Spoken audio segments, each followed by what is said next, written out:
Pin comment के time पर click करके न्यू पार्ट देख सकते हैं। Now enjoy the series. एक आदमी अचानक किसी अजीब जगह पर जागता है। कंफ्यूज और डर में सोचता है, मैं कौन हूं? क्या मैं मर चुका हूं? तभी उसे एक औरत की आवाज सुनाई देती है। वो किसी एंसेस्टर से कह रही होती है, मेरे और मेरे बच्चे पर रहम करो, मुझे बच्चे को जन्म देने दो। लेकिन जवाब आता है, हो ही नहीं सकता। एक और आवाज उस मां से कहती है कि मेडिसिन गॉड वैली ने यह कंफर्म किया है कि तुम्हारी ओरिजिन की शक्ति खराब हो चुकी है। तुम जन्म से ही बहुत कम टैलेंट वाली रही हो और तुम्हारे पेट में पल रहा बच्चा भी एक ऑर्डिनरी फाउंडेशन वाला है। वो आवाज ये तक कहती है कि अगर लुओ क्लैन ऐसा बच्चा पैदा करेगा तो बाकी क्लैन्स उस पर हंसेंगे। अब हमारा हीरो ये सब सुनकर शॉक में है। सोचता है, ये कौन लोग हैं और जन्मजात कमजोरी वाला बच्चा है कौन? और तभी उसे सच्चाई का एहसास होता है। वो खुद उस औरत के पेट में पल रहा बच्चा है। वो रियलाइज करता है कि वो किसी फैंटेसी वर्ल्ड में अनबॉर्न बेबी के रूप में आ गया है। वो अपनी मां को देखता है और समझता है कि एल्डर जोंगझोउ उसे छोड़ देने की बात कर रहा है। वो सोचता है कि यह दुनिया कितनी क्रूएल है, जहां कमजोरों को जन्म से पहले ही मार दिया जाता है। अब उसकी मां झान त्यान से पूछती है कि क्या वो इस फैसले से सच में सहमत हैं? झान त्यान चिल्लाते हुए कहता है, एक ऐसा बच्चा जिसकी रूट बोन्स डैमेज्ड हैं, वो लुओ क्लैन के रिसोर्सेज और लक को कैसे शेयर कर सकता है, जबकि यूनर का बच्चा एक सेलेस्टियल बॉडी है। मां गुस्से में जवाब देती है, तुम भूल रहे हो झान त्यान, तुम्हें जब चोट लगी थी और तुम बेहोश थे तब मैंने अपनी ट्रू एनर्जी तुम्हें दी थी ताकि तुम्हारी जान बच सके, और उसी वजह से मेरे बच्चे की रूट बोन्स डैमेज हुई। झान त्यान ठंडी आवाज में कहता है, फिर तुम्हारे पास दो ही ऑप्शन हैं, लुओ क्लैन छोड़ दो या अपने बच्चे को छोड़ दो। यह बात सुन मां दुविधा में पड़ जाती है। पेट के अंदर से वो बच्चा यानी हमारा हीरो सोचता है, कैसा इंसान होगा जो एक मां को ऐसी मजबूरी में डाले। वो घबराहट में अपनी मां के फैसले का इंतजार करता है। फिर उसकी मां, जिसका नाम जियांग सिक्सेन बताया जाता है, अपने फैसले का ऐलान करती है। वो कहती है, मैं लुओ क्लैन छोड़ रही हूं। एल्डर्स और झान त्यान दोनों हैरान रह जाते हैं। जियांग सिक्सेन बोलती है, आज से मेरा और मेरे बच्चे का लुओ क्लैन से कोई रिश्ता नहीं रहा, चाहे हम जिएं या मरें, और वहां से जाने लगती है। अंदर का बच्चा यानी जियांग वांग अपनी मां से मन ही मन वादा करता है, मैं भले ही कमजोर हूं, मेरी रूट बोन्स डैमेज्ड हैं, लेकिन मैं मेहनत करूंगा, कल्टिवेट करूंगा और हम दोनों अपनी इज्जत वापस पाएंगे। जैसे ही वो ये संकल्प लेता है, उसके सामने एक इलेक्ट्रॉनिक वॉइस सिस्टम प्रकट होता है, लेट ब्लूमर सिस्टम एक्टिवेटेड। वो इस सिस्टम को देखकर हैरान हो जाता है, लेकिन फिर उस सिस्टम का नाम सुनकर गुस्से में चिल्लाता है, मैं अभी पैदा भी नहीं हुआ और मुझे लेट ब्लूमर बोल रहे हो? और आपकी जानकारी के लिए बता दूं, लेट ब्लूमर का मतलब है देर से सफल होने वाला व्यक्ति। सिस्टम बताता है कि इसका पूरा नाम है system of late blooming greatness. Hero सोचता है, मतलब ये सिस्टम मुझे अभी से मेहनत करवाना चाहता है। क्या ये सिस्टम 300 साल पहले ही नहीं आ गया? और जैसे ही वो सिस्टम को टच करता है, सिस्टम उसे उसका फ्यूचर दिखाता है। वो देखता है कि आने वाले सालों में वो और उसकी मां कल्टीवेशन नहीं कर पाएंगे, सब उसे नीचा दिखाएंगे और उसका सौतेला भाई दाव हासिल कर लेगा, जबकि वो अपनी मां की भीख मांगी पिल्स से जिंदा रहेगा। फिर सिस्टम उसे दिखाता है कि उसकी मां की डेथ के बाद ही वो दृढ़ निश्चय करता है कि वो अपनी डेस्टिनी को चेंज करके ही रहेगा। हीरो चिल्लाता है, बस करो, मैं ये डेस्टिनी नहीं मानता। वो जान जाता है कि सिस्टम वाकई 300 साल अर्ली आया है और इसी को अपना मौका मानता है। वो कहता है, अब मैं अपनी कहानी खुद लिखूंगा, मैं वो मिरेकल बनूंगा जो आसमान तक हिला दे। सिस्टम उसे पहला मिशन देता है, तुम पहली बार पेट में ही कल्टीवेट करके अपनी मां को हैरान कर दो। अगर तुम ऐसा कर पाए तो रिवॉर्ड आर्काइक सेक्रेड बॉडी से मिलन। वो दंग रह जाता है। सिस्टम समझाता है, ये बॉडी तुम्हें इनविंसिबल फिजिकल स्ट्रेंथ देगी जिससे तुम एंशिएंट एम्परर्स को चैलेंज कर सकोगे। वो खुश होता है, मतलब मैं अपने नसीब को सच में हरा सकता हूं। इतना अच्छा फ्यूचर देखकर वो गर्भ में रहते हुए फीटल ब्रीदिंग से स्पिरिचुअल एनर्जी सर्कुलेट करने लगता है। मां को पेट में अजीब हलचल महसूस होती है। वो हैरान होकर सोचती है, क्या मेरा बच्चा अभी से कल्टिवेट कर रहा है? तभी सिस्टम अनाउंस करता है, मिशन कंप्लीट, और आर्काइक सेक्रेड बॉडी की फ्यूजन शुरू हो जाती है। बाहर बिजली जैसी चमक फैल जाती है। तब हमें सिस्टम बताता है, एंशिएंट एम्परर्स इतना पावरफुल हैं कि उनके सामने 1000 हीरोज भी बस उनके पैरों की धूल हैं। तभी बच्चे की मां महसूस करती है कि उसके अंदर गोल्डन स्पिरिचुअल एसेंस बह रहा है, जिससे उसकी डैमेज्ड फाउंडेशन खुद रिपेयर हो रही है। वो हैरान होकर सोचती है, मेरे कमजोर कहे बच्चे से इतना बड़ा चमत्कार कैसे? सिस्टम अब कल्टीवेशन पाथ समझाता है। 3 लोअर रियलम्स, ब्लड ट्रांसफॉर्मेशन, केव हेवन और स्पिरिट मैनिफेस्टेशन। हर एक में 10 लेवल्स होते हैं।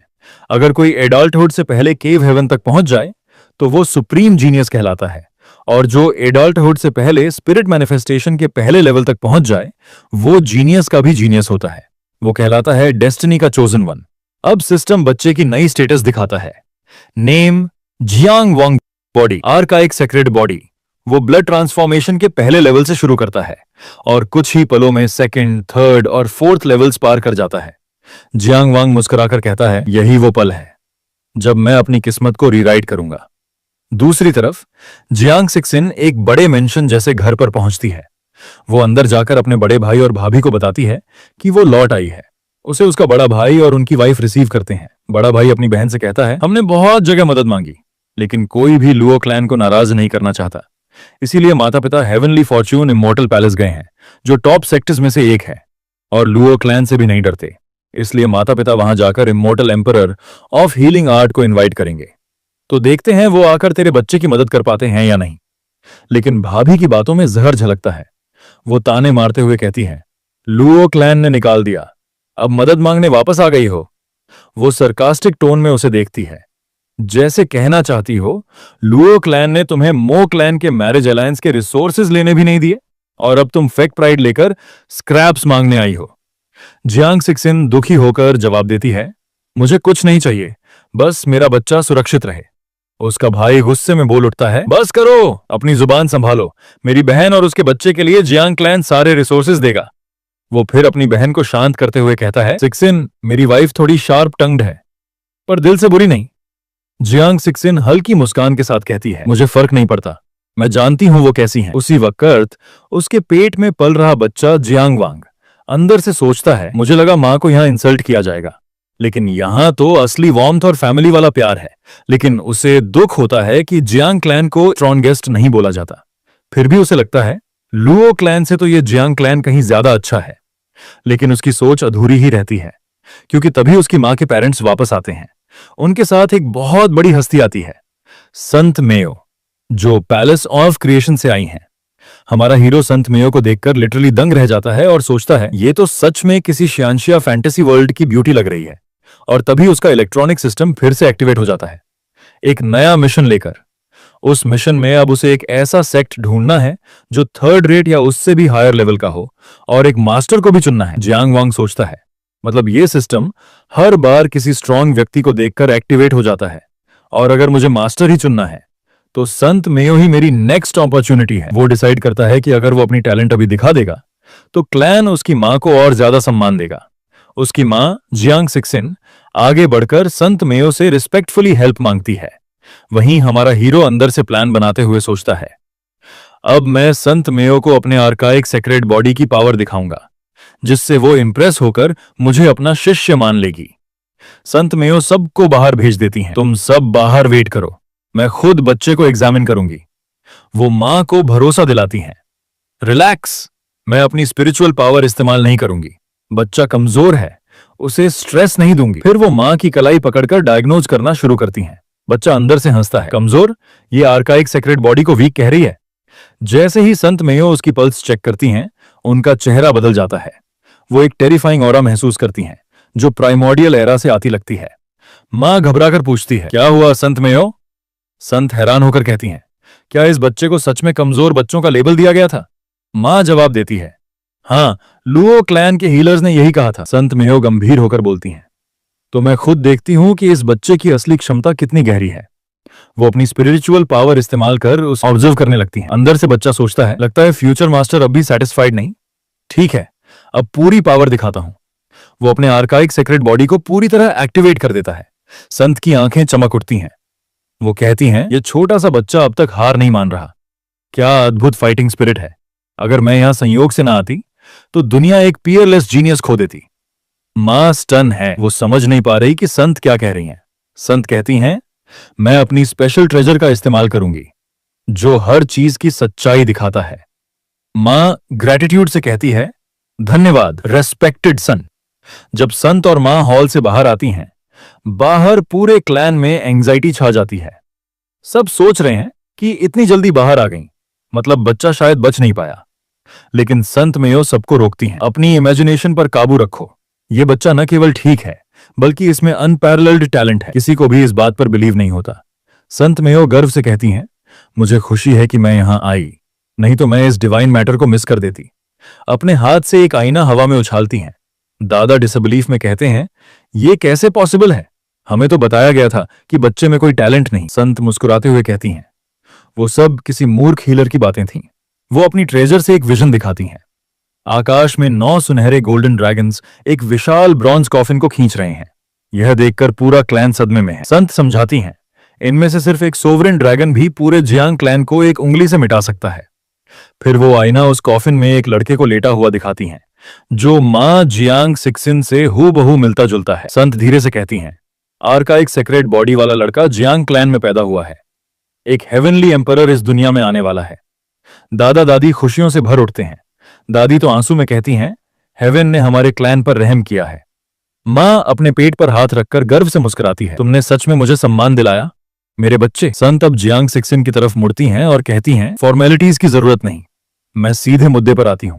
मैं चाहती हूं कि तुम्हारा बच्चा पैलेस ऑफ इटर्नल क्रिएशन में मेरा डिसाइपल बने। वो वादा करती हैं, मैं खुद उसकी ग्रोथ और ट्रेनिंग की देखभाल करूंगी जब तक वो दुनिया का सबसे ताकतवर इंसान न बन जाए। पूरा क्लैन स्टन है, क्योंकि ये ऑफर हेड डिसाइपल की सीट के लिए है, जिसके लिए बड़े बड़े इंपीरियल हेयर्स भी मरने मारने को तैयार रहते हैं। वहीं पेट के अंदर बैठा जियांग वांग सोचता है, पैलेस ऑफ क्रिएशन, ये तो फर्स्ट रेट सेक्ट है। सिस्टम ने तो बस थर्ड रेट सेक्ट मांगी थी, मतलब रिवॉर्ड तो बहुत खतरनाक होगा।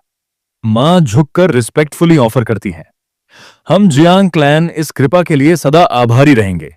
वो सोचती है, दुनिया सच में एक दिन में पलट गई। मेरे बच्चे, क्या तुम इस संत के डिसाइपल बनना चाहते हो? संत मुस्कुराकर सोचती हैं, अच्छा हुआ मैंने दया दिखाई और यहां आई, नहीं तो मैं इस टेरिफाइंग पावर वाले बच्चे को खो देती। उसी वक्त जियांग वांग का सिस्टम फिर एक्टिवेट होता है। उसे उसकी ओरिजिनल ट्रैजिक डेस्टिनी की झलक दिखाता है और फिर अनाउंस करता है, मिशन कंप्लीट हुआ। जियांग वांग अंदर ही अंदर खुश होकर सोचता है, पैलेस ऑफ क्रिएशन तो पीक पावर है, अब रिवॉर्ड मिलेगा। सिस्टम अनाउंस करता है, reward the supreme cultivation technique, heaven devouring demonic art. Jiang Wang shock में सोचता है, यह तो लेजेंडरी टेक्निक है। सिस्टम बताता है, यह आर्ट हेवन और अर्थ की स्पिरिचुअल एनर्जी को एब्जॉर्ब करती है, एक कल्टिवेशन वॉर्टेक्स बनाती है, हीलिंग और इमेंस सप्रेसिव पावर दोनों देती है। बच्चा सोचता है, मुझे अब वक्त बर्बाद नहीं करना चाहिए, यही मौका है। वो वहीं अपनी मां के गर्भ में कल्टिवेट शुरू कर देता है। गोल्डन स्पिरिचुअल एनर्जी पूरे हॉल में घूम जाती है। मां और पूरा क्लैन दंग रह जाता है। उसका चाचा और चाची डिसबिलीफ में हैं। चाचा खुशी से कहता है, वो अभी पैदा भी नहीं हुआ और कल्टिवेशन शुरू कर दी। दादा गर्व से कहता है, हेवन ने सच में हमारे क्लैन पर कृपा की है। संत मेयो मन ही मन मुस्कुराती हैं और सोचती हैं, अब मेरे पास एक ऐसा डिसाइपल है जिसके पास आर्काइक सेक्रेट बॉडी है। इमोर्टल पैलेस के 100 ईयर टूर्नामेंट में अब कोई मेरे क्लैन को कमजोर नहीं कहेगा। वो घोषणा करती हैं, हर नए डिसाइपल को एक मीटिंग गिफ्ट दिया जाता है, तो बतौर मास्टर मैं उसे एक ट्रेजर दूंगी और वो अपनी स्पिरिचुअल ताकत से वो ट्रेजर उसकी मां के पास भेजती हैं। पेट के अंदर जियांग वांग कॉन्फिडेंट में कहता है, मेरे पास सेक्रेट बॉडी और हेवन डिवोरिंग डेमोन टेक्निक दोनों हैं। ये ट्रेजर तो मुझे खुद अपना मालिक मान लेगा। इसी सोच के साथ जियांग वांग अपनी स्पिरिचुअल पावर से उस ट्रेजर को पकड़ लेता है और कॉन्फिडेंट होकर सोचता है कि किसी नॉर्मल ट्रेजर को कंट्रोल करना तो उसके लिए बहुत ईजी है। यह देखकर संत हैरान रह जाती है और कहती है, ऐसा बच्चा जो अभी भी अपनी मां के पेट में है, वो कैसे किसी ट्रेजर को कंट्रोल कर सकता है? लेकिन बात यहीं खत्म नहीं होती। सिस्टम का ट्रेजर कंट्रोल करने का मिशन कंप्लीट होते ही बच्चा सिस्टम को मन ही मन कमांड देता है कि ट्रेजर को अपग्रेड किया जाए। वो ट्रेजर ट्रांसफॉर्म होकर एक इननेट स्पिरिचुअल ट्रेजर बन जाता है, जिसे अब heaven and earth fire suppuration armour कहा जाता है। वो ट्रेजर सीधा उसकी मां के पेट में चला जाता है। पूरे फैमिली में शोक का माहौल होता है यह देखकर कि एक अनबॉर्न बच्चा न सिर्फ ट्रेजर को कंट्रोल कर सकता है, बल्कि उसे अपग्रेड भी कर देता है। संत कहती है कि वो तो उसे ट्रेजर को कंट्रोल करने में मदद करने की सोच रही थी, लेकिन उस बच्चे ने तो अपने दम पर सब कर दिखाया और साथ ही उस ट्रेजर को अपग्रेड भी किया। फिर आगे कहती है कि अब इस बच्चे को कोई भी साधारण कल्टीवेटर नुकसान नहीं पहुंचा सकता, क्योंकि उसके पास इनेट स्पिरिचुअल ट्रेजर है और मैं अपने स्पिरिट क्रेन माउंट को भी पीछे छोड़ रही हूं, जो आपके जियांग फैमिली को प्रोटेक्ट करेगा।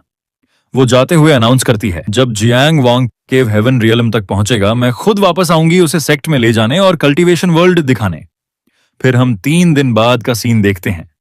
ग्रेट शिया डिवाइन डायनेस्टी के सोल्जर्स जियांग क्लैन के हॉल में आ धमकते हैं, चिल्लाते हुए। जियांग क्लैन का इंचार्ज बाहर आए। उन्हें देखकर जियांग सिक्सिन समझ जाती है कि उन्हें उसके और उसके बेटे के लुओ क्लैन से निकल जाने की खबर मिल चुकी है और वो अब जरूर एंगेजमेंट तोड़ने आए हैं। यह सुन वह बच्चा मन ही मन कहता है, शादी कैंसिल करने आए हैं? कोई बात नहीं, लेकिन जिस दिन मैं पैदा होऊंगा उस दिन ग्रेट शिया डिवाइन डायनेस्टी अपने इस फैसले पर पछताएगी। जनरल वू, जो सोल्जर्स का लीडर है, वह बच्चे के अंकल से पूछता है, क्या तू जियांग फैमिली का हेड है? इस पर चाचा पूछते हैं, तुम बिना परमिशन के ऐसे घुस रहे हो, इसका मतलब क्या है? यह सुन जनरल वू हंसकर कहता है, मैं जनरल वू ग्रेट शिया डिवाइन डायनेस्टी से इन्फॉर्म करने आया हूं कि जियांग क्लान के साथ जो हमने कुछ सालों पहले मैरिज एग्रीमेंट किया था वो हम तोड़ देते हैं। चाचा गुस्से से फट पड़ते हैं और कहते हैं, पहले तो तुम लोग खुद इस मैरिज एग्रीमेंट के लिए भागे थे और अब तुम खुद ही यहां इसे तोड़ने भी आए हो? क्या तुम हमारे जियांग क्लान का मजाक उड़ा रहे हो? जनरल वू अपनी पावर रिलीज करके कहता है, तुम्हारी बहन लुओ क्लान से बाहर निकल गई है, इसका मतलब उसका बच्चा अब लुओ क्लान का उत्तराधिकारी नहीं रहा। हमारा डायनेस्टी तुम्हारे जैसे स्मॉल क्लान के साथ क्यों जुड़ना चाहेगा? हीरो अंदर से हंसता है और कहता है, मेरे पास आर्काइक सेक्रेट बॉडी और सिस्टम है, देख लेना, जिस दिन मैं इस दुनिया में कदम रखूंगा यही जनरल मेरे सामने घुटनों पर गिरेगा, अपनी प्रिंसेस को मुझे देने की भीख मांगते हुए। जनरल वो इंसल्ट करते हुए कहता है, हमारा एम्परर दयालु है जो मुझे भेजा, वरना तुम लोग इंपीरियल हॉल के सामने झुकते नजर आते। हमारी प्रिंसेस अभी तक मां के पेट में है, लेकिन वो कोई कमजोर बच्चे से शादी नहीं करेगी, वो राजघराने वाले लड़के से शादी करेगी। चाचा धमकी देते हुए कहता है, तुम मेरे बहन के बच्चे के बारे में इतनी घटिया बातें कैसे कर सकते हो? इसके लिए मैं तुम्हें मौत की सजा भी दे सकता हूं। जनरल हंसकर सीधा हमारे हीरो की मां पर अटैक करता है, पर तभी ग्रैंडफादर वहां आते हैं और उनका एक बड़ा स्पिरिचुअल हैंड प्रकट होता है जो उस अटैक को रोक देता है। वही हमारा हीरो ये देखकर मन में कहता है, इसने मेरी मां को छूने की कोशिश की, मेरे पैदा होने तक इंतजार करो। सबसे पहले मैं जिस पर डिवोरिंग हेवन डिमोनिक आर्ट का इस्तेमाल करूंगा वो तुम होगे। उस स्पिरिचुअल हाथ को देखकर जनरल शॉक में चिल्लाता है और 2 जुआन मिंग एल्डर्स को बुलाता है। तभी 2 ब्लैक कलर के हाथ उस बड़े स्पिरिचुअल हैंड को रोक देते हैं और वो 2 हाथ मिंग ब्रदर्स के होते हैं। दोनों पुराने एल्डर्स हंसते हैं और ग्रैंडफादर से कहते हैं, बूढ़े जियांग, तुम्हारा गुस्सा अभी भी उतना ही खतरनाक है जितना पहले था। जनरल हंसते हुए कहता है, मैं तो तुम्हें इनसे मिलवाना ही भूल गया था। ये दोनों हैं जुआन मिंग एल्डर, जो हमारे डायनेस्टी के दरबारी कल्टीवेटर्स हैं। इन दोनों बूढ़े कल्टीवेटर्स को देखकर हमारा हीरो मन में सोचता है, उन दोनों बूढ़े भूतों की वाकई कल्टीवेशन लो नहीं है, वो काफी पावरफुल हैं। चाचा गुस्से में कहते हैं, क्या ग्रेट शिया डिवाइन डायनेस्टी इतना नीचे गिर चुका है कि इन बदनाम एल्डर्स की मदद ले रहा है? क्या उन्हें थोड़ी भी शर्म नहीं है जो इन जैसे सांपों के साथ मिलकर काम कर रहे हैं? यह सुन एक एल्डर गुस्से में कहता है, तेरी बारी है क्या बोलने की? और फिर चाचा पर अटैक करता है।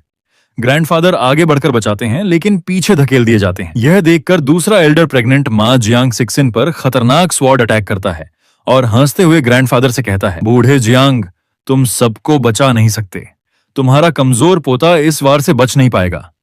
तभी हमारे हीरो के सामने सिस्टम वार्निंग देता है, fatal threat detected, protect your mother. बच्चा गुस्से में जल उठता है और सोचता है, एक प्रेग्नेंट औरत पर हमला, यह तो नीचता की हद है। वो devouring heaven demonic art activate करता है। अटैक को निगलने के लिए एक वॉर्टेक्स बनता है और वो वॉर्टेक्स एल्डर्स की स्पिरिचुअल पावर खींच लेता है। अपनी पावर गायब होते देख एल्डर घबरा जाता है। वही ग्रैंडफादर को समझ नहीं आता कि उनकी मदद किसने की। तभी वो दोनों एल्डर्स मिलकर हंसते हुए फिर से हीरो की मां पर हमला करते हैं।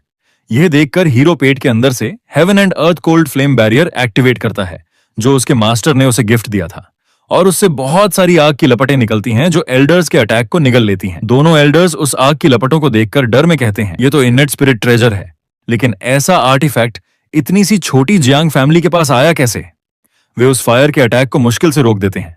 फिर एक एल्डर अपनी पूरी ताकत रिलीज करके गुस्से से कहता है, कौन है जो यह खतरनाक हमले कर रहा है? क्या तुम्हारे में हिम्मत नहीं है हमारे सामने आने की? तभी सिस्टम अनाउंस करता है, मिशन कंप्लीट, तुम जीवन और मृत्यु के समय में भी जीवित रहे। रिवॉर्ड मिलता है 9-fold मिस्टीरियस ग्रेट रीबर्थ पिल। बच्चा खुश होकर सोचता है, मुझे अभी जो मिली उस पिल को एक बार निगलने पर खत्म हो गई स्पिरिचुअल पावर फिर से मिल जाती है। अब स्पिरिचुअल पावर खत्म होने का डर नहीं रहा। आज मैं जियांग परिवार को खोया सम्मान फिर से दिला के ही रहूंगा। दूर कहीं संत म्याओ को महसूस होता है कि उसने दिया स्पिरिट ट्रेजर एक्टिवेट हुआ है, इसलिए वह कहती है, मुझे जाकर ही देखना होगा। वो अपनी आंखें बंद करती है और जियांग क्लान के हॉल के ऊपर प्रकट होकर उन 2 एल्डर्स पर गरजती है, कौन है वो अंधा जो मेरे डिसाइपल पर हमला करने की हिम्मत करता है? वह बच्चा मेरे क्रिएशन इमॉर्टल पैलेस का हेड डिसाइपल है, और तुम्हें उस पर हाथ उठाने का अधिकार किसने दिया? अपनी मास्टर को देखकर हीरो हैरान हो जाता है और सोचता है मास्टर को गए 3 दिन हो गए थे, यानी मास्टर यहां से हजारों मील दूर होगी, लेकिन मास्टर यहां पलक झपकते ही कैसे आई? क्या उन्होंने अपना चेतना का टुकड़ा यहां छोड़ दिया था? एक एल्डर अटैक करते हुए कहता है, क्रिएशन इमोर्टल पैलेस में ऐसा कचरा कैसे घुस सकता है? क्या तुम मुझे बेवकूफ समझ रही हो? लेकिन संत आसानी से अपनी पावर से उसके अटैक को रोक देती है। बच्चा अंदर से खुश होकर सोचता है, मास्टर ने ट्रेजर में इमरजेंसी बैकअप छोड़ा होगा।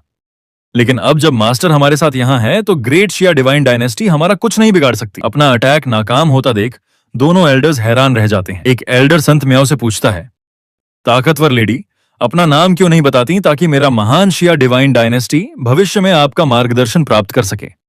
संत ठंडे लहजे में बोलती है, क्या तुम अब भी मुझे तुम्हारे डायनेस्टी का नाम बताकर धमकी देने की हिम्मत कर रहे हो? मैं तुम जैसे 4th रेट एम्परर्स को मेरा नाम बताने के लायक नहीं समझती।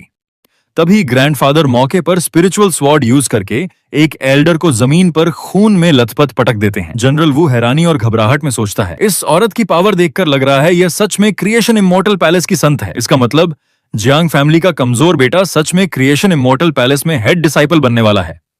उन्हें अपनी गलती का एहसास होता देखकर हमारा हीरो हंसते हुए कहता है, लेकिन इसके लिए अब बहुत देर हो चुकी है।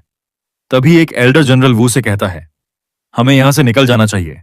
वही जनरल वू अभी भी अविश्वास में कहता है, यह हो ही नहीं सकता। क्या लुओ क्लैन के सभी लोग मूर्ख हैं? जो उन्होंने क्रिएशन इमोर्टल पैलेस में प्रवेश करने में सक्षम एक टैलेंटेड बच्चे को अपने क्लैन से निकाल दिया। उन्होंने मेरे ग्रेट शिया डिवाइन डायनेस्टी पर विपत्ति ला दी है। तभी ग्रैंडफादर संत से कहते हैं, हे एंशंट संत, अपनी दया से इन बेशर्म अवसरवादियों को छोड़ दो। उन्हें जीने दो ताकि वे अपनी आंखों से देख सकें कि भविष्य में जियांग वांग किस तरह का पियरलेस जीनियस बनेगा। इस पर संत मान जाती है और गुस्से से जनरल से कहती है, तुम्हारे डायनेस्टी को यह संदेश पहुंचाना कि जियांग फैमिली और ग्रेट शिया डिवाइन डायनेस्टी के बीच का मैरिज कॉन्ट्रैक्ट खत्म हो गया है। फिर डायनेस्टी से आए सैनिकों को उठाकर बाहर फेंकते हुए कहती है, लेकिन यह याद रखना, उस मैरिज कॉन्ट्रैक्ट को खत्म करने वाले तुम नहीं, मेरा डिसाइपल है। मेरा डिसाइपल तुम्हारे ग्रेट शिया डायनेस्टी की प्रिंसेस से शादी करने से मना करता है और शादी कैंसिल का एग्रीमेंट जनरल के सामने फेंक देती है। अपने मास्टर को उनकी अच्छे से बैंड बजाते देख हीरो खुश होकर कहता है, मेरे मास्टर का और मेरा गुस्सा बिल्कुल एक जैसा ही है। फिर आगे संतर गुस्से से कहती है, तुम सालों अब तक भागे क्यों नहीं? जनरल हार मानकर सिर झुका देता है। ग्रैंडफादर उसे कहते हैं, और हां, हमने दे सगाई के उपहार लौटाना मत भूलना, वरना मैं खुद आकर ले लूंगा। इस पर जनरल वू डरते डरते हां कह देता है। इसके बाद पूरी फैमिली संत के सामने झुककर धन्यवाद कहती है। संत कहती है, अब यह बच्चा मेरा डिसाइपल है, उसके मसले मेरे हैं। फिर अपनी स्पिरिचुअल पावर से बच्चे को एक मैसेंट भेजती है, मेरे बच्चे, तुम्हारी मास्टर तुम्हारे लिए जियांग परिवार द्वारा जुड़े गए सारे रिसोर्सेज को सुरक्षित रखेगी। यह सुन हीरो सोचता है, you are truly my real master. इसके बाद ग्रैंडफादर सबको जाने का आदेश देते हैं और अकेले में संत से पूछते हैं, मेरे पोते का बॉडी कॉन्स्टिट्यूशन आखिर क्या है जिससे वह स्पिरिचुअल ट्रेजर को कंट्रोल कर पाया? संत बताती है, वो आर्काइक सेक्रेट बॉडी है। यह सुन ग्रैंडफादर को बहुत बड़ा झटका लगता है। संत आगे सोचते हुए कहती है, वह अपनी मां के पेट के अंदर होते हुए भी उस ट्रेजर को कैसे कंट्रोल कर पाया, यह मुझे भी नहीं पता। हमने आर्काइक सेक्रेट बॉडी हजारों साल पहले देखी थी, लेकिन इस बच्चे को तो वह बॉडी पैदा होने से पहले ही मिली है और वह अभी से ही कल्टीवेट कर रहा है। न जाने वह जन्म के वक्त कितना ताकतवर होगा। यह सुनकर उसके ग्रैंडफादर बहुत खुश हो जाते हैं। संत समझाती है कि इतनी रेयर बॉडी को ग्रो करने के लिए इमेंस रिसोर्सेज चाहिए। ग्रैंडफादर वादा करते हैं, हम सब कुछ लगा देंगे उसे मजबूत फाउंडेशन देने में। दूसरी तरफ चाचा और उसकी पत्नी खुश होकर जियांग सिक्सिन से कहते हैं, अब लुओ क्लान पछताएगा। हीरो सोचता है, इस दुनिया में ताकत ही सब कुछ है। मास्टर ने तो बस उंगली हिलाई और दुश्मन खत्म। मुझे भविष्य में और मेहनत करनी होगी ताकि मैं और ताकतवर बन सकूं। मुझे जीत सिर्फ शुरुआत से नहीं, गर्भ से ही करनी होगी। ग्रैंडफादर आते देख सब उन्हें झुककर प्रणाम करते हैं। क्लैन के एंसेस्टर यानी ग्रैंडफादर आते हैं और सबसे कहते हैं, बस मैंने नन्हे मुन्ने के बॉडी के बारे में पहले ही सुन लिया है। आर्काइक सेक्रेट बॉडी सचमुच अकल्पनीय रूप से शक्तिशाली है, लेकिन इसके लिए जरूरी रिसोर्सेज बहुत लगते हैं। बेहतर होगा कि आज से मेरे रिसोर्स भी मेरे पोते को दिए जाएं। यह सुन जियांग सिक्सिन लेने से मना कर देती है, लेकिन एंसेस्टर कहते हैं, यह मेरा फाइनल डिसीजन है और साथ ही जियांग वांग की मास्टर संत म्याओ ने भी ये रिसोर्स दिए हैं, यह भी लो। उन रिसोर्सेज को लेते हुए उसकी मां उन सबका धन्यवाद करती है। तभी हीरो के सामने सिस्टम नया मिशन देता है, 1 महीना कल्टीवेट करो और अपने एंसेस्टर को इंप्रेस करो। अगर ऐसा कर पाए तो रिवॉर्ड सुप्रीम हेवनली बोन। उस रिवॉर्ड को सुन वह सोचता है, सुप्रीम बोन, केवल एंशिएंट ऑलमाइटीज ही ऐसे बोन्स को लेकर जन्म ले सकते थे। मेरे क्लैन के जो रिसोर्स मुझे मिले हैं और मेरे पास जो हेवन डिवोरिंग डेमोनिक आर्ट है, उनके साथ मैं केव हेवन रियलम से ब्रेक थ्रू करके स्पिरिट ट्रांसफॉर्मेशन रियलम तक आराम से पहुंच जाऊंगा। एक अजन्मा बच्चा पहले से ही स्पिरिट ट्रांसफॉर्मेशन के टॉप पर है। यह बात एंसेस्टर को आराम से चौंकाने के लिए पर्याप्त है। इतना खतरनाक रिवॉर्ड देखकर वह एक्साइटेड होकर कल्टीवेशन शुरू कर देता है। फिर हम 1 महीने बाद का सीन देखते हैं। उसके ग्रैंडफादर यानी एंसेस्टर एक जगह कल्टीवेट कर रहे होते हैं और सोचते हैं, अगर मैं ऐसे ही बेचैन और इम्पेशेंट होकर कल्टीवेशन करूंगा तो वह वेस्ट हो जाएगी। मुझे एक बार जाकर अपने पोते का हालचाल पूछकर आना चाहिए। फिर उसे देखने के लिए आते हुए वह सोचते हैं, यह बच्चा जियांग फैमिली का जीनियस है, इसे थोड़ा भी नुकसान नहीं होना चाहिए। लेकिन मैंने तो उसे जितने हमारे पास हैं उतने रिसोर्स दे दिए हैं, इसीलिए उसकी देखभाल के अलावा मेरे पास करने के लिए और कुछ भी नहीं है। लेकिन मैं उसकी निगरानी में इतना व्यस्त रहा कि मैं कभी उसकी कल्टीवेशन देख ही नहीं पाया। और जैसे ही वह उसकी कल्टीवेशन देखते हैं, उनको बहुत बड़ा शॉक लगता है। वो यकीन नहीं कर पाते कि उनका पोता सिर्फ 1 महीने में ही स्पिरिट मैनिफेस्टेशन रियल्म के पीक पर पहुंच गया है। उसी टाइम पेट में पल रहा बच्चा सोच रहा होता है कि वो ये लेवल तो 3 दिन पहले ही पा चुका है, और अब वो सोच रहा है कि शायद आज वो वेनरेबल रियल्म में ब्रेक थ्रू करने की कोशिश करे। क्या वो सफल होगा? जैसे ही एंसेस्टर उसके लेवल को देखकर इंप्रेस हो जाते हैं, सिस्टम अनाउंस करता है, impress the ancestor, mission completed. Hero हल्का सा मुस्कुराता है सोचकर कि उसका एंसेस्टर इतनी आसानी से इंप्रेस हो गया। रिवॉर्ड के रूप में सुप्रीम बोन प्रकट होती है, एक स्पिरिचुअल स्केलेटन के रूप में। सिर्फ उसकी ऑरा महसूस करते ही हीरो के अंदर जो रुकावट थी वो आसानी से खुलने लगती है। सिस्टम अपने आप उस सुप्रीम बोन को उसके साथ फ्यूज करने लगता है। हीरो सोचता है कि अब वो अपने एंसेस्टर को और भी ज्यादा सरप्राइज करेगा। वो सुप्रीम बोन की पावर को फ्यूजन के दौरान बोरो करके वेनरेबल रियल्म में ब्रेक थ्रू करता है। वो देखता है कि सुप्रीम बोन से पर्पल एनर्जी निकल रही है और वो खुश होता है। एंसेस्टर घबरा जाते हैं। उन्हें लगता है कि उसका पोता इतनी जल्दी ब्रेक थ्रू करने की कोशिश में अपनी फाउंडेशन को नुकसान पहुंचा देगा। इसी दौरान मां भी अपने बच्चे से निकल रही एक नई ऑरा महसूस करती है। ब्रेक थ्रू बड़ी आसानी से सफल हो जाता है और हीरो को पता चलता है कि सुप्रीम बोन से मिली डिवाइन एबिलिटी खुद समय से जुड़ी हुई है। उसे लगता है, मैं शायद ज्यादा ही इम्पेशेंट हूं, इसी वजह से मुझे यह एबिलिटी मिली है। वो समझता है कि शायद वो कुछ जल्दी में था और उसकी लिमिट वेनरेबल रियल्म तक ही थी। लेकिन अब इस नई एबिलिटी से वो समय के प्रवाह यानी फ्लो ऑफ टाइम को स्लो कर सकता है, जिससे वो जन्म से पहले ही और भी ऊंचे लेवल तक जा सकता है। और इसी सोच के साथ वह टाइम को स्लो कर देता है। एंसेस्टर अपने पोते से निकल रही भारी ऑरा को महसूस करते हैं, जिसमें टाइम के लॉज की झलक होती है, और वो मान लेते हैं कि अब वो अपने पोते की शक्ति को समझ भी नहीं सकते। वो जोर से हंसते हैं, खुश होकर कहते हैं, हेवन ने सच में जियांग परिवार को आशीर्वाद दिया है। कुछ महीनों बाद जियांग सिक्सिन को लिवर पेन शुरू होता है। पूरा परिवार 3 घंटे तक बाहर बेचैनी से इंतजार करता है। मिडवाइफ उसे हिम्मत देती है, थोड़ा और सहो। और जब बच्चा जन्म लेता है, सिस्टम अनाउंस करता है, जियांग वांग अब इनेट एंशिएंट इमॉर्टल रियल्म तक पहुंच गया है। उसका जन्म एक सेलेस्टियल फिनोमिनन, दैवीय घटना पैदा करता है। आसमान में अजीब चिन्ह, रोशनी और शक्तियां दिखने लगती हैं। दूर दूर के महान लोग बादलों से उतरकर बधाई देने आते हैं। लोग हैरान हैं कि एक साधारण ट्रू इमॉर्टल की संतान ऐसी कॉस्मिक घटना कैसे पैदा कर सकती है। तभी एक समझदार व्यक्ति बताता है, ये बच्चा वही है जिसे ग्रेट शिया डिवाइन डायनेस्टी ने अस्वीकार कर दिया था। दूसरा व्यक्ति उसे रोकते हुए कहता है, वो तो पुरानी बात है। ये बच्चा इतना एक्स्ट्रॉर्डिनरी है कि क्रिएशन इमॉर्टल पैलेस के एक सेज ने इसे गर्भ में रहते हुए ही अपना डिसाइपल बना लिया था। अचानक ग्रेट शिया डायनेस्टी का एम्परर खुद पहुंचता है। वो समझ जाता है कि इस बच्चे की वजह से हुई कॉस्मिक हलचल को अब नजरअंदाज नहीं किया जा सकता। आकाश में लगातार नए नए सेलेस्टियल विजन प्रकट होते जाते हैं। गोल्डन लोटस, द बिटर सी, फिर स्प्लेंडेड रिवर्स एंड माउंटेन्स, फिर चमकते शाइनिंग स्टार्स, और फिर एम्परर पहचानता है, ये तो यिन यांग लाइफ एंड डेथ डायग्राम है जो 1000 सालों से नहीं देखा गया था। लेकिन जियांग वांग को यहीं रुकने का मन नहीं करता। वो इन 5 विजन को एक साथ मर्ज करता है और एक अंतिम घटना होती है। The immortal king descends from the 9 heavens. ये देखकर वहां जमा हुए सारे लोग बहुत बड़े सदमे में होते हैं। एंसेस्टर की आंखों में आंसू आ जाते हैं और वो गर्व से कहते हैं, मेरा पोता जियांग वांग भविष्य का महान एम्परर बनेगा। ग्रेट शिया डायनेस्टी का एम्परर पछताता है, काश ये बच्चा मेरे राज्य में जन्मा होता।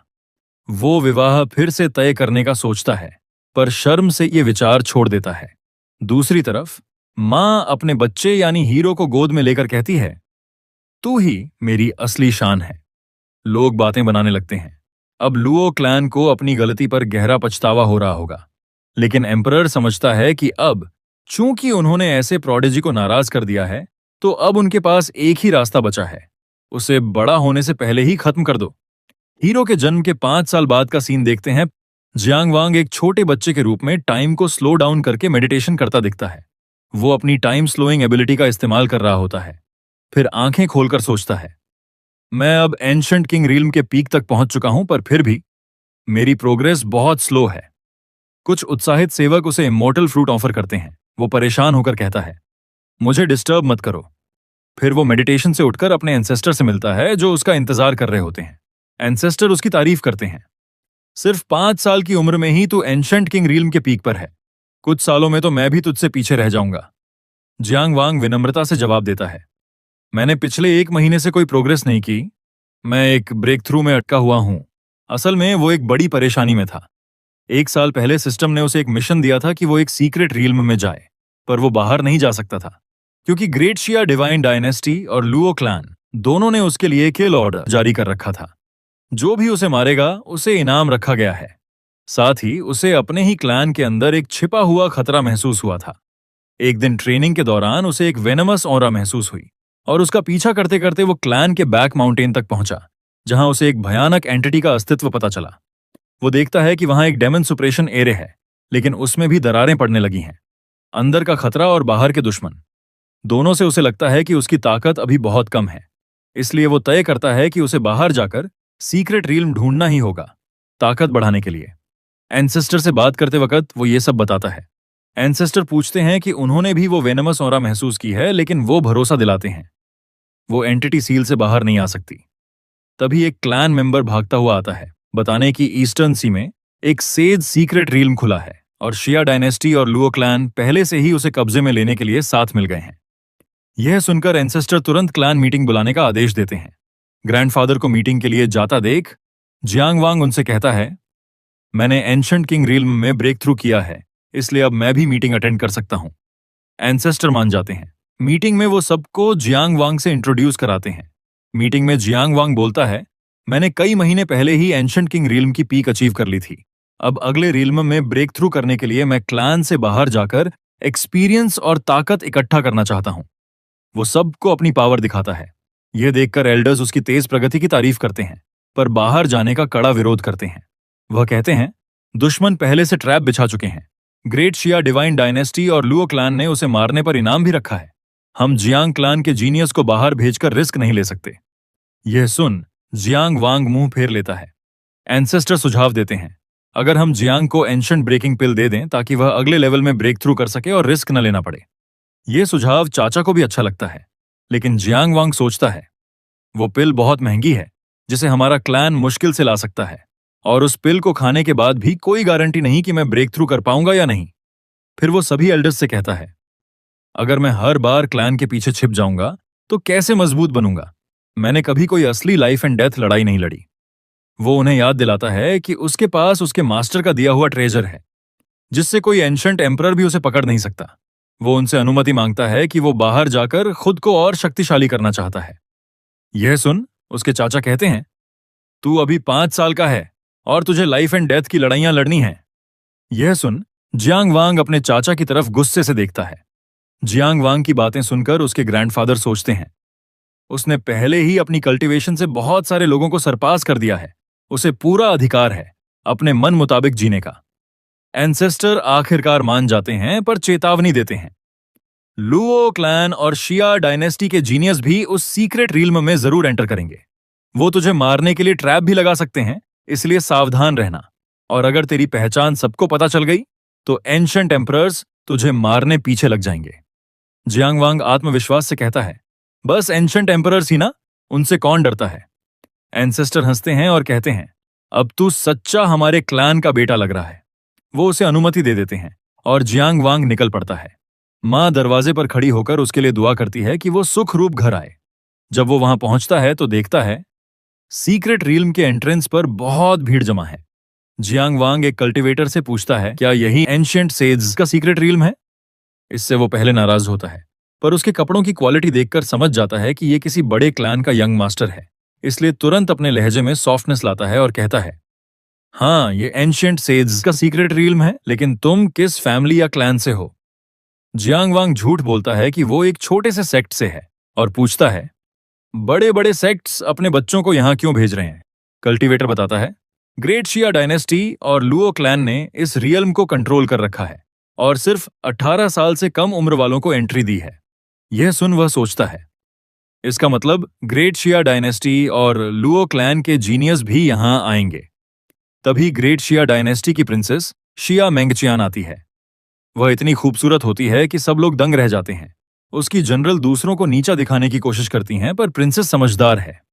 वो कहती है, दूसरों को अंडर एस्टिमेट मत करो, खासकर लुओ क्लैन लीडर के बेटे को, जिसके जन्म के वक्त अजीब से हेवनली साइन दिखे थे, और साथ ही लुओ क्लैन ने उसके कल्टीवेशन के लिए अपने सारे रिसोर्स बहा दिए हैं।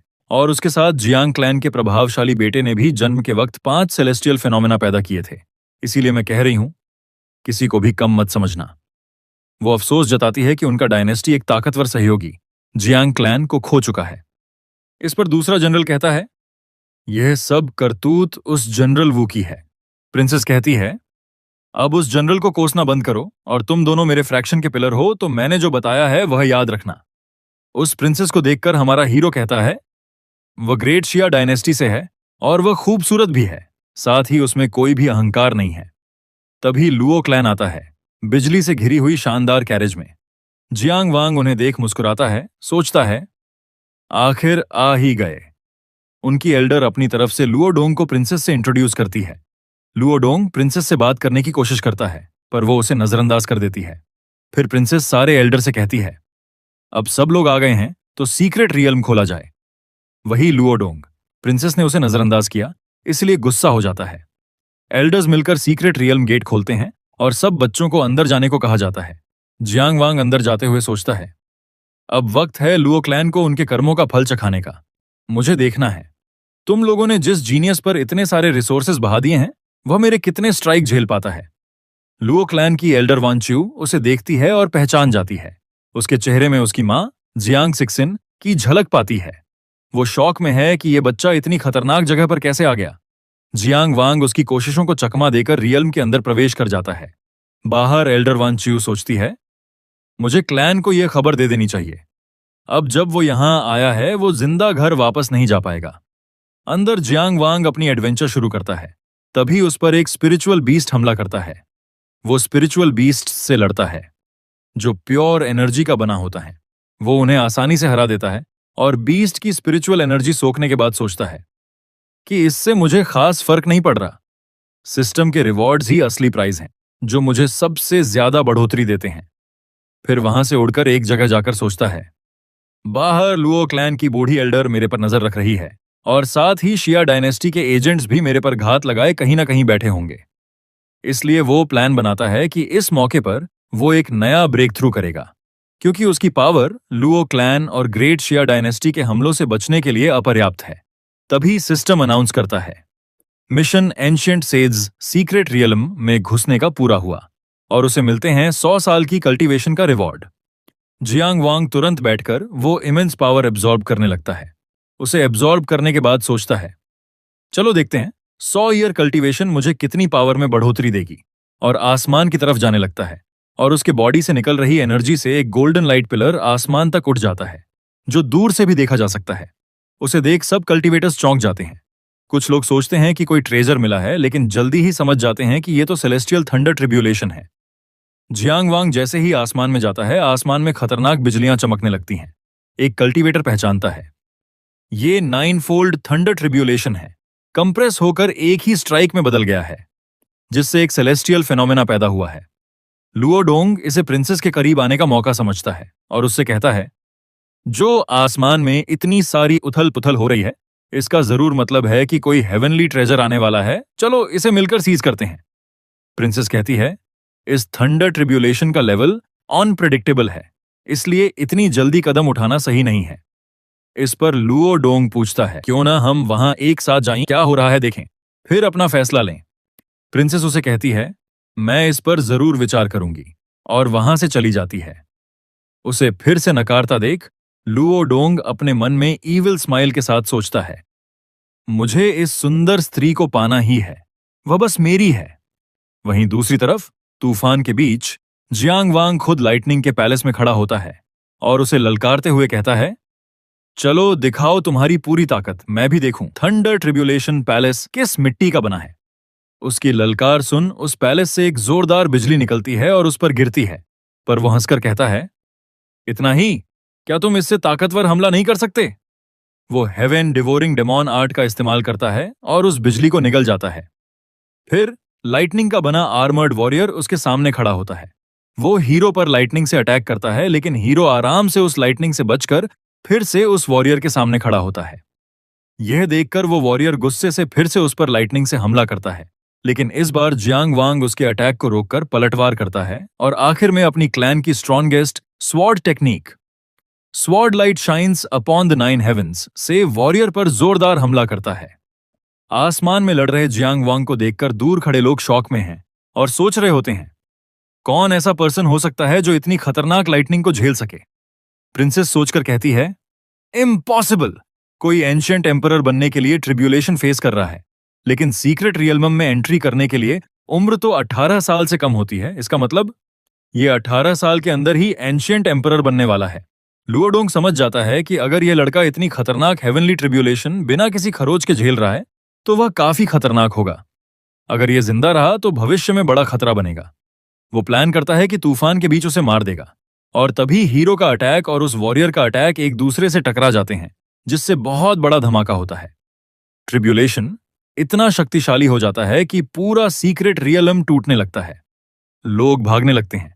लुओ डोंग अपनी ताकत से प्रिंसेस को बचाता है और वो उसे धन्यवाद देती है। जब तूफान थमता है तब सारे लोग ऊपर देखने लगते हैं। वो मिस्टीरियस लड़का गायब हो चुका होता है। सब मान लेते हैं कि वो ट्रिब्यूलेशन में फेल हो गया और मारा गया। लुओ डोंग अभी देखे गए ताकतवर पर्सन को कारण बनाकर प्रिंसेस को मनाने की कोशिश करता है कि वे दोनों साथ रहें। कहता है कि क्यों ना हम टीम बना लें, क्योंकि अभी अभी जो इंसान ट्रिब्यूलेशन फेस कर रहा था वह हमारी सोच से भी कहीं ज्यादा पावरफुल है, और अभी हमें यह भी नहीं पता कि वह हमारा फ्रेंड है या दुश्मन। इसीलिए हम दोनों मिलकर एक दूसरे को प्रोटेक्ट कर सकते हैं। प्रिंसेस शालीनता से मना कर देती है और बताती है कि उसने पहले ही एक टीम बना ली है। फिर आगे कहती है, यंग मास्टर लुओ, आप बहुत ज्यादा ताकतवर हैं, हमारे साथ जुड़ने से आप पीछे ही रह जाएंगे, और ऐसा मैं नहीं चाहती। लुओ डोंग इस रिजेक्शन से बहुत गुस्सा होता है और ठान लेता है कि शिया मेंगकियन उसे अपना बनाकर रहेगा। कोई भी उसे इनकार नहीं कर पाएगा। और तभी प्रिंसेस की नजर एक छोटे बच्चे यानी जियांग पर जाती है। प्रिंसेस जियांग वांग की हैंडसम झलक से प्रभावित होती है। वही जियांग वांग एक जगह बैठकर सोचता है कि उसे नए मार्शल आर्ट्स ढूंढने होंगे, क्योंकि अपने क्लान के टेक्निक्स यूज करने से उसकी आइडेंटिटी आसानी से रिवील हो जाएगी। प्रिंसेस उसके पास आती है और उसका ध्यान खींचती है। जियांग वांग उसे देख सरप्राइज्ड होता है और सोचता है कि वह शिया डायनेस्टी से है, पर लगता है कि वह मुझे नहीं पहचानती। वही जियांग के रिएक्शन को देखकर प्रिंसेस पूछती है, क्या मैंने तुम्हें डरा दिया? वह मासूम बच्चे का रोल प्ले करता है और प्रिंसेस की ब्यूटी की तारीफ करता है। उसकी मीठी मीठी बातें काम कर जाती हैं। प्रिंसेस उसका कान पकड़कर उसकी हिम्मत की तारीफ करते हुए कहती है, तुम इतने छोटे होने पर भी सीक्रेट रियल्म में इंटर करने की हिम्मत करते हो, तुम काफी हिम्मत वाले हो। इस पर जियांग वांग एक सैड कहानी बनाकर बताता है कि उसका क्लैन बहुत बुरी हालत में है और रिसोर्सेज की कमी की वजह से उसे सीक्रेट रियल्म में आना पड़ा। यह सुन प्रिंसेस को उसके बारे में बुरा लगता है और वह उसे अपनी टीम में इनवाइट करती है ताकि उसकी सेफ्टी बनी रहे, और जियांग वांग जोश जोश में हाँ कर देता है। वही प्रिंसेस को उसे इग्नोर कर एक बच्चे के साथ बोलता देख लुओ डोंग को बहुत गुस्सा आ रहा होता है। वही जियांग वांग भी जाते हुए उसे जीभ दिखाकर चिढ़ाने लगता है। वो गुस्से में है कि उस बच्चे ने उसके प्लान पर पानी फेर दिया। वह प्रिंसेस के ग्रुप का पीछा करने लगता है। थोड़ी देर बाद एक वुल्फ ने जियांग वांग पर अटैक किया, लेकिन जियांग वांग उसे एक पंच में ही हरा देता है, जिससे प्रिंसेस सरप्राइज होकर उसकी फिजिकल स्ट्रेंथ की तारीफ करती है। वही जियांग वांग सोचता है, मैं अपनी पावर को दबाकर रखा हूं, वरना उसकी शॉकवेव भी इसे चोट पहुंचा सकती है। तभी वह लुओ डोंग को फील करता है और सोचता है कि वह हमारा पूरे समय पीछा कर रहा है। आखिरकार उसके गोल क्या हैं? फिर वह उसका प्लान जानने के लिए अपनी आत्मा को झाड़ियों में छिपे लुओ डोंग के पास भेजता है, जो हंसते हुए कह रहा होता है, प्रिंसेस, ये यंग मास्टर बस तुम्हारे लिए सीक्रेट रियल्म में आया है, और मेरे पास जो एंशियंट ट्रैपिंग पर्ल है वह मेरे एल्डर लुओ वानक्यू ने पर्सनली बनाई है, और इसमें एंशियंट एम्परर की पावर बसी है, और इसमें एक बार कैद होने पर इससे बाहर निकलना नामुमकिन है। यह सुन जियांग वांग सोचता है, एक आर्टिफैक्ट, वह भी एंशियंट एम्परर लेवल का। अब मुझे यह देखना है कि मेरे जैसे 9th लेवल एंशियंट एम्परर पर यह काम करेगा या नहीं। वही लुओ डोंग पागलों की तरह हंसते हुए कहता है, तुम मेरी हो, तुम्हारी 9 एक्सक्विजिट बॉडी मेरी है। उस बॉडी का जिक्र सुनकर जियांग वांग थोड़ा सोच में पड़ जाता है और कहता है, अब ये और इंटरेस्टिंग होते जा रहा है। फिर अगले सीन में हम रात को प्रिंसेस और जियांग को एक गुफा में बैठे देखते हैं। जियांग वांग अपने बचपन का पूरा फायदा उठाते हुए प्रिंसेस से कहता है, बिग सिस्टर, मुझे बहुत डर लग रहा है, क्या मैं तुम्हारे साथ सो सकता हूं? यह सुनकर प्रिंसेस हंसते हुए उसका गाल पकड़कर कहती है, तुम लिटिल मॉन्स्टर जो स्पिरिचुअल बीस्ट्स को एक मुक्के से हरा देता है, उसे डर किस बात का? यह सुनकर भी जियांग रुकता नहीं। वह आगे कहता है, बिग सिस्टर, मुझे सच में डर लग रहा है, और वैसे भी तुम काफी अच्छी हो, तो कौन नहीं चाहेगा तुम्हारे साथ रहे? यह सुन प्रिंसेस पूछती है, क्या तुम सच में ऐसा सोचते हो? इस पर वह खुशी से कहता है, बिल्कुल बिग सिस्टर, लेकिन तुम्हारे साथ तुम्हारा कोई साथी क्यों नहीं है? इस पर वह दुखी होकर कहती है, मेरे आसपास बहुत सारे लोग होते हैं, लेकिन उन सभी के इरादे गंदे हैं, और वो मेरे पास एक एजेंडा लेकर आते हैं। यह सुन जियांग वांग पूछता है, कौन सा एजेंडा है? इस पर वह उससे पूछती है, क्या तुमने कभी 9 एक्सक्विजिट बॉडी के बारे में सुना है? यह बॉडी जिसके पास है, उसके साथ अगर ड्यूल कल्टीवेशन यानी जो रात को करते हैं वह किया तो उसके बहुत ज्यादा बेनिफिट होते हैं। इसलिए बहुत सारे ईविल सेक्ट्स ऐसी बॉडी वाली महिलाओं को पकड़कर उन पर अत्याचार करते हैं। यह सुन जियांग वांग फुल जोश में कहता है, मैं समझ गया बिग सिस्टर शिया, उन सारे गंदे लड़कों को तुम्हारी बॉडी चाहिए ना, टेंशन मत लो, अगर वो यहां आए तो मैं उन्हें लात मारकर भगा दूंगा। यह सुन वह कहती है, ठीक है, मुझे तुम्हारे शब्दों पर विश्वास है छोटे मॉन्स्टर, अब चलो जल्दी से सो जाओ। और इसके बाद वे दोनों मेडिटेशन करने लगते हैं। थोड़ी देर बाद जियांग गुफा के बाहर कुछ फील करके कहता है, वह यहां भी आ गया। फिर चुपचाप गुफा से बाहर जाते हुए कहता है, मुझे उस जानवर लुओ डोंग से जल्द छुटकारा पा लेना चाहिए ताकि थोड़ी शांति मिल सके। और जैसे ही वह गुफा से बाहर आता है उसे महसूस होता है कि उसके पीछे पीछे बिग सिस्टर भी बाहर आ चुकी है और डांटती है, तुम अकेले बाहर क्यों आए? इस पर वह उसका हाथ पकड़कर सॉरी कहता है। यह सब लुओ डोंग एक पेड़ से देख रहा होता है। यह देखकर उसे बहुत गुस्सा आ रहा होता है। वह कहता है, मुझे चिढ़ाने के लिए तुम प्रिंसेस के साथ मेरे सामने ऐसा प्यार भरा व्यवहार कर रहे हो, तो ठीक है हरामखोर, तू अपनी मौत को दावत दे रहा है, इसलिए आगे जो भी होगा उसके लिए मुझे दोष मत दे। और इसी सोच के साथ वह जियांग पर जोरदार अटैक करता है। यह देख जियांग कहता है, मैं इसी का इंतजार कर रहा था। वह अटैक जियांग पर होता देख प्रिंसेस उसे बचाने बीच में आ जाती है और पूछती है, यंग मास्टर लुओ, ये तुम क्या कर रहे हो? ये सुन लुओ डोंग ईविल स्माइल के साथ कहता है, मैं क्या कर रहा हूं अब तुम्हें पता चल जाएगा। और वह उन दोनों पर एंशियंट ट्रैपिंग पर्ल फेंक देता है, और वह आर्टिफैक्ट उन दोनों को कैद कर लेता है। ये देख प्रिंसेस गुस्से से उसे धमकी देते हुए कहती है, लुओ डोंग, जो तुम कर रहे हो इससे हमारे क्लैन के बीच युद्ध छिड़ सकता है। अगर तुम खुद पर मुसीबत नहीं लाना चाहते तो हमें छोड़ दो। यह धमकी सुनकर भी लुओ डोंग नहीं मानता। यह देखकर प्रिंसेस अपने हाथ का टोकन तोड़ देती है और कहती है, अब पछता कर भी कोई फायदा नहीं। वह टोकन टूटने से उस आर्टिफैक्ट में दरारें पड़ जाती हैं, लेकिन वह दरार अपने आप भरने लगती है। यह देखकर प्रिंसेस डर से कहती है, यह क्या, हमारे डायनेस्टी की रेस्क्यू सील फेल हो गई।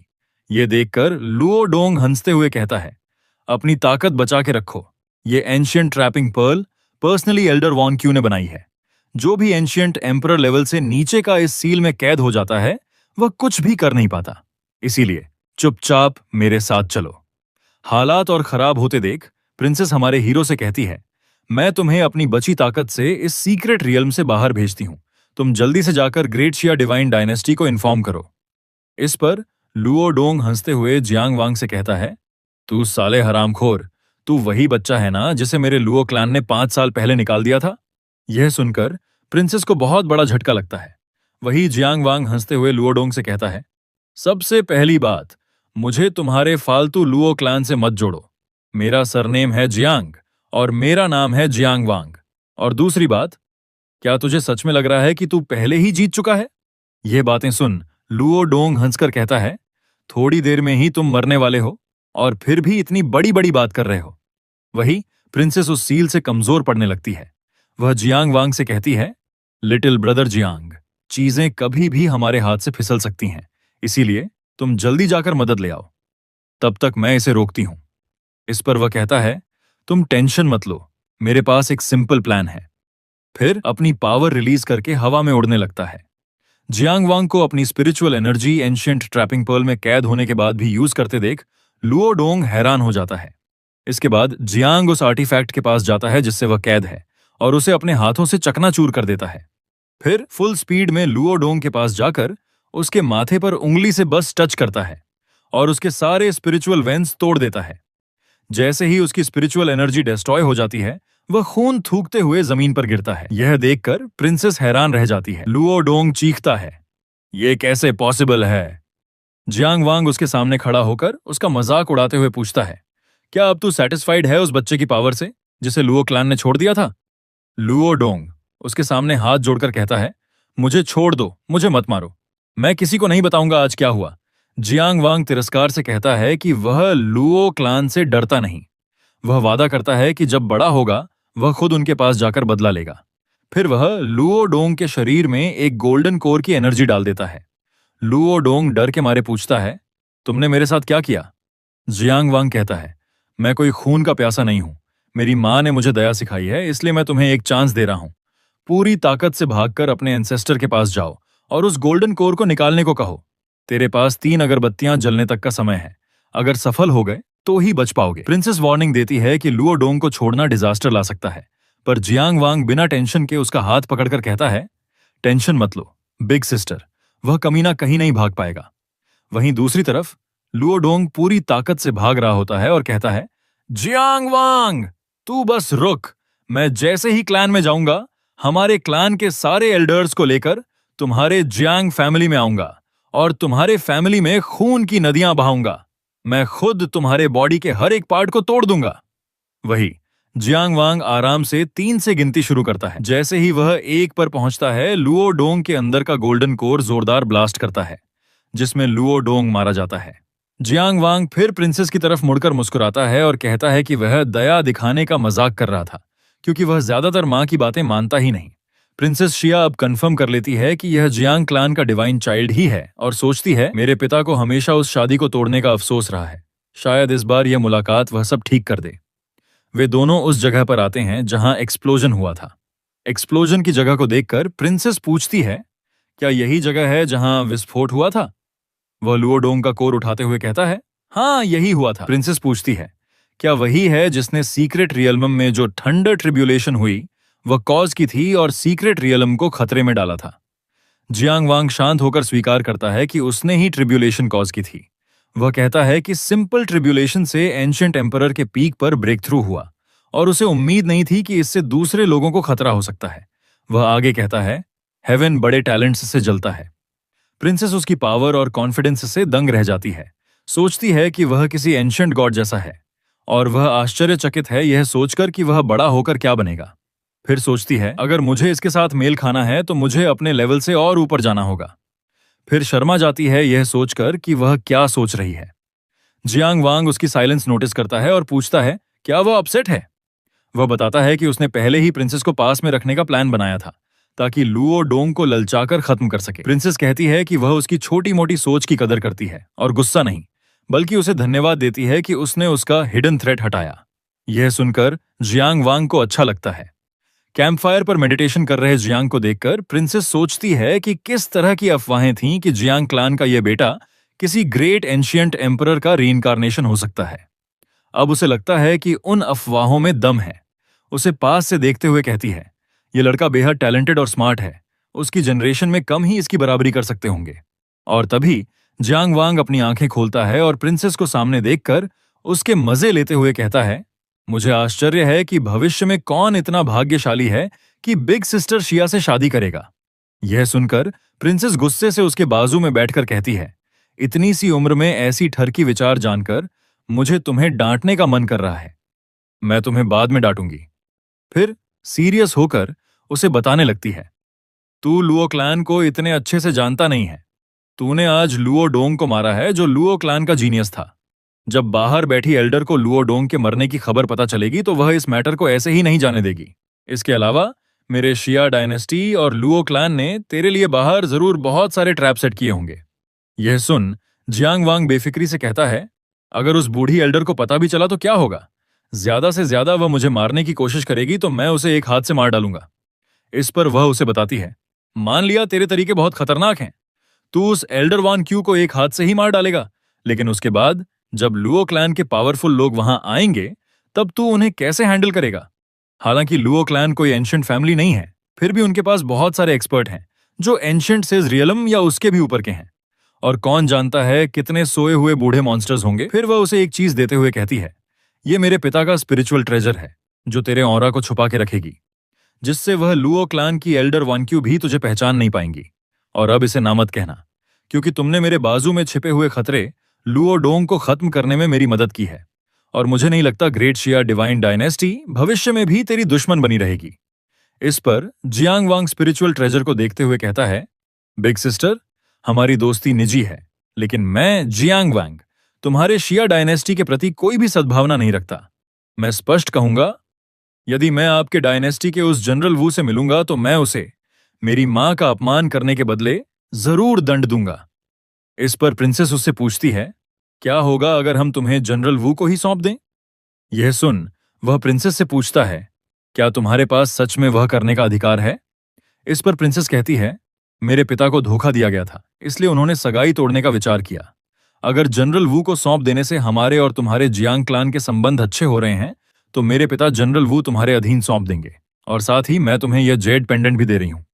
इस पर जियांग वांग उसका जेड पेंडेंट लौटाते हुए कहता है, बिग सिस्टर जिया, तुमने मुझे एंशिएंट एम्परर रियलम के पीक पर देखा है, इसलिए तुम मान रही हो कि मैं इसके लायक हूं, लेकिन तुम्हारे पिता और बाकी की दुनिया मुझे ऐसा नहीं मानती।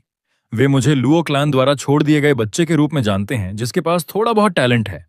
ये देख, प्रिंसेस कहती है, हम जनरल वू के मामले को बाजू में रखते हैं, लेकिन तुम मेरे जेड पेंडेंट को लेने से मना क्यों कर रहे हो?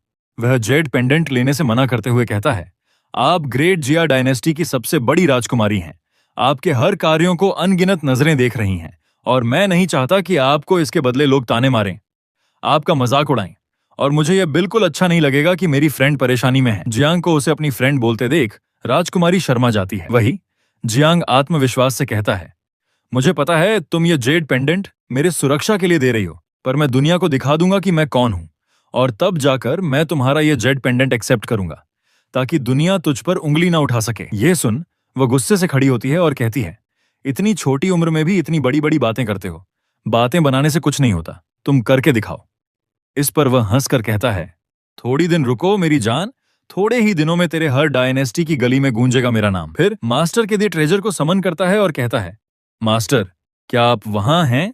मास्टर उस ट्रेजर से उससे बात करती है और कहती है, आम दिनों में तो तुझे बिल्कुल भी मेरी याद नहीं आती, और जैसे ही खतरा आया तुझे मेरी याद आ जाती है। फिर वह उन्हें अपनी प्रॉब्लम बताता है कि उसने लुओ क्लैन के यंग मास्टर को मार दिया है, लेकिन वह बूढ़ी एल्डर वान क्यू जो 4th लेवल एंशिएंट एम्परर है वह बची है। अगर वह उसे मारेगा तो जरूर से लुओ क्लैन का एंशिएंट सेज वहां आ जाएगा।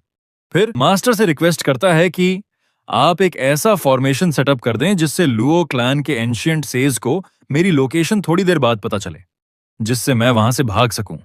उसकी मास्टर मान जाती है। इसके बाद जियांग वांग आसमान में जाकर सीक्रेट रियलम में आए सारे कल्टीवेटर को चेतावनी देता है कि वह अपनी पूरी ताकत से इस सीक्रेट रियलम को काटकर बाहर जाने वाला है, इसलिए वह किसी की भी सेफ्टी की गारंटी नहीं दे सकता। अगर बचना है तो आधे घंटे के अंदर मेरे पीछे आ जाओ, वरना अगर आप इस बात को इग्नोर करेंगे तो आपको इसके नुकसान खुद ही झेलने पड़ेंगे। और इसी के साथ इस स्टोरी के जितने चैप्टर अवेलेबल हैं मैंने वह सब एक्सप्लेन कर दिया है। अगर ये वीडियो आपको पसंद आई है तो जरूर लाइक करें, शेयर करें और सब्सक्राइब करें।